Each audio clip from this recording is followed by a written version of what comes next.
สบายดีวันนี้มาพบกับพระสิวบุญมีสิประเสริฐซึ่งเก่าซึ่งเคยเนาะ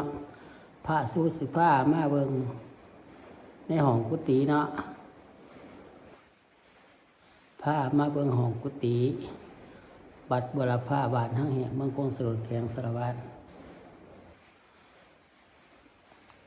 ภาคที่ตามสองมีทุกกองพระสิวบุญมีสิประเสริฐเด้อ FC ดาวไทยต่างประเทศขอให้เขาดูเข้าชมส่องยูทูบของพระสีโหบุญมีสิประเสริฐนะ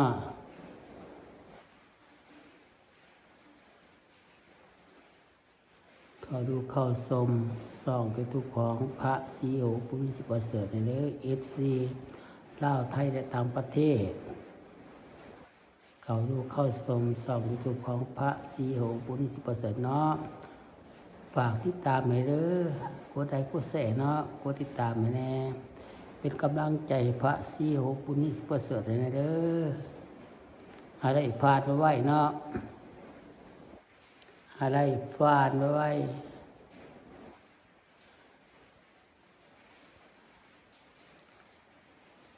ผ้ามาเบิ่งห้องกุฏิบัดบัวลาฟ้าบ้านห้างแห้งเมืองโคงเสริญเมืองโคงเสริญแข็งสารวัตรตอน5 โมงปลายเนาะของวันอังคารวันที่4 เดือนที่8 2026ไล่เอาบรรยากาศภาพของกุฏิมาให้ดูให้ชมให้ FC ลาวไทยต่างประเทศเขาดูเข้าชมช่อง YouTube ของพระสีโหบุญมีสิประเสริฐเนาะกดไลค์กดแชร์เด้อกดติดตามมาแน่เป็นกำลังใจพระสีโหบุญมีสิประเสริฐให้เด้อ FC ลาวไทยและต่างประเทศฝากติดตามช่อง YouTube ของพระสีโหบุญมีสิประเสริฐให้เนาะกดไลค์กดแชร์เนาะกดติดตามมาเนาะเป็นกำลังใจให้พระสีโหบุญมีสิประเสริฐให้เด้อ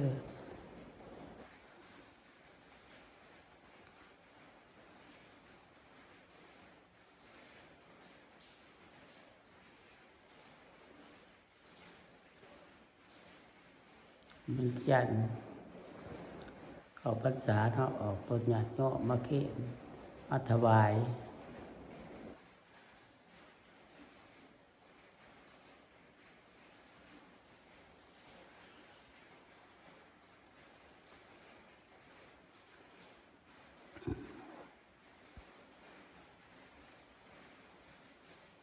ฝากติดตามช่อง YouTube ของพระสีโหบุญมีสิประเสริฐให้เด้อ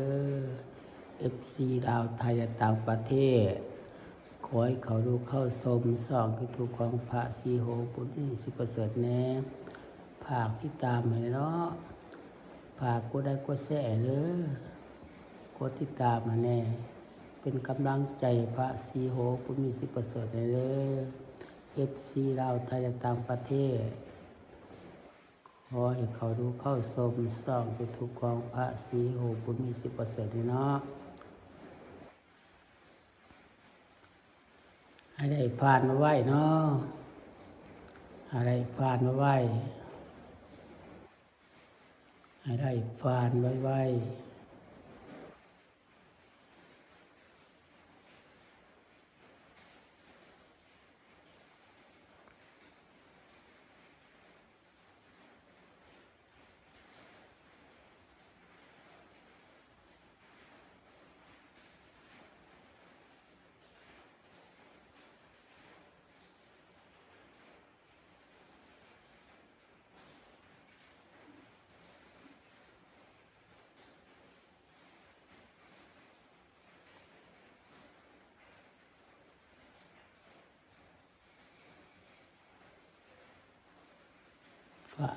บรรยากาศอยู่ในห้องกุฏิ